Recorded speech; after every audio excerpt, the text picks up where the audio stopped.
What are the different colectomy surgery types? Imagine needing surgery to remove part or all of your colon.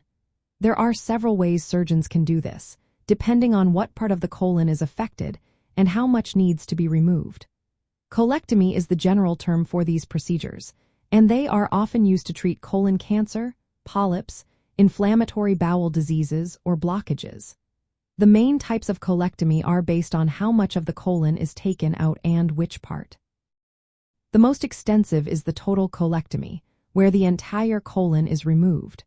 This might happen if cancer or disease affects the whole colon or in hereditary cancer syndromes. After removing the colon, the surgeon may connect the small intestine directly to the rectum or create an ileostomy, which is an opening in the abdomen for waste to leave the body. This option can be temporary or permanent. Partial colectomy, also called segmental resection, involves removing just the diseased or cancerous part of the colon. The healthy ends are then sewn back together, a process called anastomosis. This is common when cancer or polyps are localized to a specific area. Hemicolectomy is a more targeted surgery that removes either the right or left side of the colon.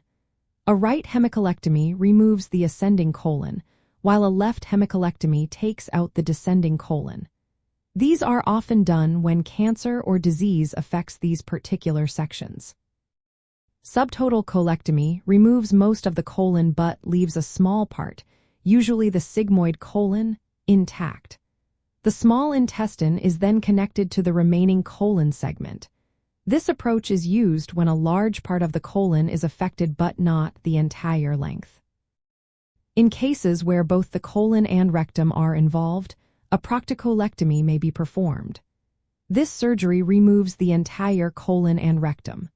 Sometimes, the small intestine is connected to the anus to keep bowel movements normal, but often a permanent ileostomy is created. Another option is the abdominal perineal resection, which removes the sigmoid colon, rectum, and anus. This results in a permanent colostomy, where waste exits through an opening on the abdomen. It is typically used for cancers very low in the rectum or involving the anus. For cancers higher up in the rectum, a low anterior resection might be performed. This surgery removes the upper part of the rectum but preserves the anus, allowing for more normal bowel function afterward. Lastly, a sigmoidectomy involves removing the sigmoid colon, the S-shaped part just before the rectum. This is often done for cancers or diverticulitis in that specific area. Surgeons may perform these procedures through open surgery, which involves a large incision, or through minimally invasive laparoscopic surgery, which uses small cuts and a camera. The choice depends on the disease, the patient's health, and the surgeon's experience. Understanding these different colectomy types helps patients and caregivers know their options.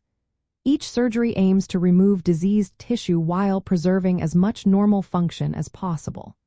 The decision about which type to use depends on the location and extent of the disease, and always involves careful planning by healthcare professionals.